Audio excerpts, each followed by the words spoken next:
Isa ka rin ba sa mga may maliit na tindahan na parang ang tindahan mo'y pabulusok pababa, gusto mo nang isara dahil marami kang problemang nakakasalamuha sa tingin mo, atitin hindi na kaya ng tindahan ko na magtagal pa?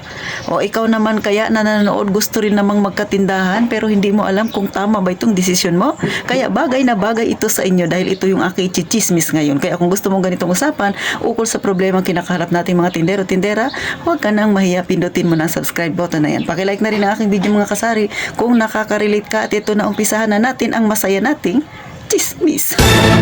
Magandang hapon sa inyong lahat mga kasari-sari. Sa mga bago pa lang sa aking channel, ako ang inyong palawenyang tindera. At syempre for today's video mga kasari, ichichismis na titintin. Bakit sa halagang 20,000 pesos, paano ako nag-umpisa? Paano ang itsura ng aking tindahan? Bakit nagtuloy-tuloy? Wala ba ako naging problema kaya ako nakapagpatuloy sa aking tindahan? At ano na ang itsura ng aking munting tindahan sa loob ng ilang taong pagtitindahan na titintin? O bagay ito sa mga nawawala na ng pag-asa dahil gusto nang sumuko sa kanilang tindahan. Gaya ng nasabi ko sa inyo mga kasari, sa titintin nag-start lang ako ng 20,000 pesos. So kung mapapansin ninyo, yung picture na yan, yung itsura na yan. So yan ay kinuha noong September 1, 2020. So mga isang buwan na rin yata mahigit kasi nag-start talaga ako ay August 20, 2020. So kasagsagan ng COVID, tapos kaunti lang yung aking puhunan, bago bawal lumabas, mahirap bumili. So di ba? Ganon katindi mga kasari yung umpisa na hinaharap na titintin. Pero sa tingin niyo, nagpaawat ba ako? Abay hindi. Siyempre mga kasari. Dahil kung nagpaawat ako, di sana wala na si titintin ngayon na nagyayayaw-yaw dito sa harapan ninyo. Kaya ikaw, na gusto nang isara yung tindahan, makinig ka ng maigi. Alam niyo mga kasari, no? Kaya minsan, sa totoo lang, nawawala na ng pag-asa yung ibang mga tindero-tindera dyan na magpatuloy sa kanilang tindahan, lalo na mga isang taon pa lang sila nagtitindahan, 2 taon pa lang, parang gusto nang sumuko kasi iniisip nila, atitin, ang tagal naman ng proseso ng pag-angat ng aking tindahan. Gaya nga lang sabi ko sa inyo, di ba, yung unang picture na nakita ninyo, taken niya noong September 1, 2020. Makalipas ang 1 taon mahigit, eto na naman yung pangalawang picture na nakikita ninyo sa taas, ay syempre kuha yan noong July 7, 2023. So mayroon na bang naiba? Kaunti, di ba? May pagbabago ng kaunti mga kasari. Pero hindi totally na bigla nagdami ang paninda ni Ate Tintin. O akala nyo ba magic yun? Na biglang dadami yung tindahan, yung paninda ni Ate Tintin? Di ba? So ibig sabihin paunti-unti. So yung nararanasan nyo na yan, nararanasan din yan ng inyong palawenyang tindera nung nag-umpisa akong magtinda. O mga kasari, no? Kasi nga, bakit nagaganyan? Medyo hindi ganon kabilis yung pag-angat ng tindahan ni Ate Tintin, kundi paunti-unti. Kaya kasi syempre mga kasari, no? Bagamat nung nag-umpisa ako, medyo mabilis yung pag-angat ng aking tindahan paunti-unti, pero mga kasari, ilang buwan lang yun, tapos na stagnant na siya, nagdahan-dahan na, paunti-unti na yung pag-angat niya, hindi kaagad bigla. Bakit ko nasabi? Dahil nga mga kasari, dito ko kinukuha yung lahat. Sabi ko nga sa mga ibang video ko, nung unang buwan, 2 buwan hanggang 3 buwan hindi ko siya kinukunan, kaya medyo dumadami ng paunti-unti yung aking, ay dumadami na ng kaunti yung aking laman ng aking tindahan. Pero makalipas ang pang 5 buwan, 6 na buwan, tuloy-tuloy na, paunti-unti lang yung pag-angat ng tindahan ko. Sabi ko nga sa inyo, pa isa-isang hakbang. Kasi dito ko kinukuha lahat ng gastusin ko na, ay hindi naman din ako mayaman mga kasari. So dito ko kinukuha ang pambayad ng tubig, ng ilaw, ng wifi, pagkain ko. So sa tingin ninyo, maliit lang ang aking tindahan. Tapos yung aking puhunan ay 20,000.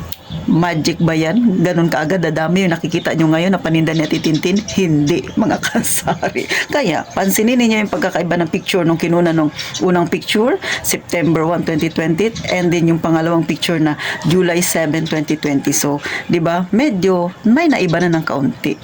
Pero, pansinin ninyo, pangatlong picture tayo mga kasari, nakikita ninyo, kinuna niya November 7, 2024.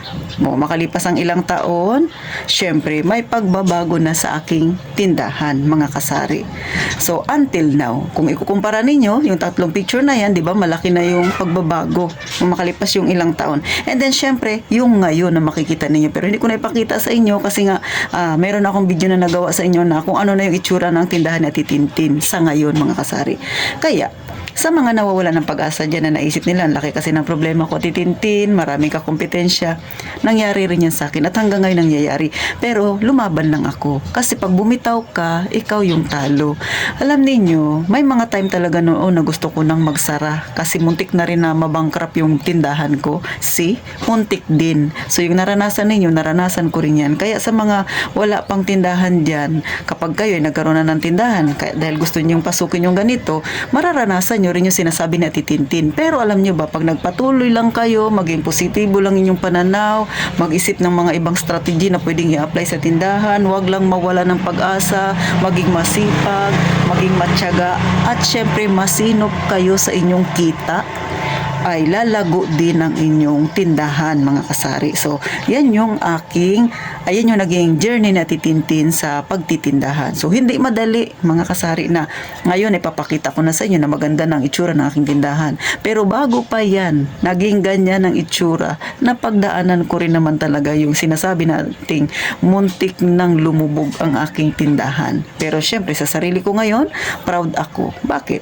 Kahit ganito lang kalit ang aking tindahan, puno naman ng laman. Kahit ganitong maliit ang aking tindahan, sa titintin kahit papano, meron nang naipon paunti-unti na nakakadagdag ako ng savings ko araw-araw. O, hindi monthly, hindi weekly, kundi araw-araw. Kasi sa titintin ako, mahilig ako mag-alkansya. So, araw-araw, mga kasari, nagtatabi ako ng 150. O, yun ay araw-araw. So, i-times mo yun sa isang buwan, 30 times 150. So, 4,500 din yung savings na titintin. So, bakit ko ginagawa? Siyempre, may goal pa tayo. So, yung lupa ko kasi doon sa taas ay patatayuan ko siya ng boarding house. So, yun yung aking goal, which is nilalakad ko na yung building permit. Mahirap pala yung maglakad ka ng building permit. Tapos, ikaw mismo yung maglalakad, mga kasari. So, ako, no, mga mahigit na magdadalawang buwan na kasi marami siyang pagdadaanan, no? Hindi naman natin pwedeng madaliin yun kasi katulad sa akin, yung papel ko nasa paleko pa, nag-aantay pa ako ulit ng panibagong tawag nila. So, step by step. Pero sa titintin, hindi nagmamadali. Sabi ko nga sa inyo, mga kasari, paisa-isang hakbang. Huwag tayong magmamadali. So, doon ako sa ganun, no? Yun yung mindset ko. Hindi ako nagmamadaling yumaman dahil hindi ko naman target talagang yumaman. Kasi mga kasari, hindi ko naman goal ang yumaman, kundi yung goal ko, paisa-isang hakbang, matupad yung pangarap ko. O, diba, mga kasari? Kaya sa mga nawawala ng pag-asa dyan, kasi kunti na lang yung laman ng tindahan nila, parang gusto ng magsara, ay talo ka. Ganyan talaga ang buhay, ganyan ang hamon sa ating mga may tindahan. So, manatili ka lang matatag, mga kasari, no? Gaya na sabi ko, pag-igihan lang yung paghawak sa pera ng yung tindahan. Yun yung pag-aralan mo, mga strategy, mga kung ano-ano, mga kasari, no? So, walang mawawala sa inyo kung itatry nyo itong sinasabi ko. At sa mga gusto namang magkatindahan, mga kasari, ihanda mo yung loob mo kasi hindi biro-biro yung papasukin mo. Gaya sa akin, no, ha? Kung kayo, yung magiging sitwasyon nyo, kagaya sa akin, kayo lang mag-isa sa tindahan, ikaw bibili ng paninda, ikaw magdi-display, mag-aayos, magbebenta, lahat-lahat iyo. Katulad sa akin, gumigising ako ng alas 5, tapos magbubukas ako ng tindahan ng alas 6:45 kasi nagwo-walking pa ako, mga kasari, no? Kasi hindi pwede na wala tayong exercise. So walking sa baybay. Pagkatapos mamimili ako ng maaga pa, alas 6 kasi yung bukas ng grocery store na binibilhan ko. So nakakabukas ako ng tindahan 7 o'clock na ng morning. So mantakin mo, gigising ako ng alas 5, matutulog ako ng alas 11 ng gabi. So kung ganyan ang magiging kalagayan ninyo, na nangangarap kayo magkaroon ng tindahan tapos mag-isa lang kayo, ihanda ninyo yung sarili ninyo. Kaya nyo ba yan yung ganyang pagod? No, hindi ko kayo tinatakot, no, pero nakakapagod siya. Pero nakakataba ng puso at nakakakapal ng bulsa. Bakit? Siyempre, kung ikaw lang mag-isa sa tindahan mo, walang kukupit. Kakapal talaga ang bulsa mo, mga kasari, no? Real talk yan, no? Pero, siyempre, mga kasari, hindi lang naman magbantay ka ng tindahan. Hindi lang yun ang trabaho nating mga tindero-tindera. Siyempre, alamin mo rin mismo, no, sa mga customer mo. Gaya nga lang sabi ko, no, mayroon akong video nung nakaraan, kailangan galingan natin yung paano tayo makipagkapwa tayo. Paano natin harapin yung ating mga customer. Yung mga suggestion nila, tanggapin natin bilang positive, hindi bilang yung parang binababa nila tayo. Wag ganun, no? Manatili tayong positive positibo palagi para maganda din yung outcome. Kasi pag negative ka, ay iniisip mo parang dinadaw nila ako titintin, so mawawalan ka ng gana sa pagtitinda. Kaya wag ganun, sisi. Kailangan manatiling positibo. Tingnan mo na lang ang journey na titintin sa pagtitindahan, hindi rin naman naging madali. Pero nasan ako ngayon? Tuloy-tuloy pa rin sa pagbebenta. At syempre, isang hakbang lang pasulong. Hanggang dito na lang ang inyong palaway niyang tindera. Sana kahit papaano mga kasari, nakapagbigay inspirasyon, lalo na sa mga may tindahan dyan na palubog na. Huwag kang mawawalan ng pag-asa. Lahat tayo may kanya-kanya tayong problema ang kinakaharap, lalo na kapag ikaw ay may negosyong sari-sari store. So, paano makita tayo sa sunod na vlog na titintin? Gaya nga ng palagi kong sinasabi, mag-iingat tayong palagi, mga kasari.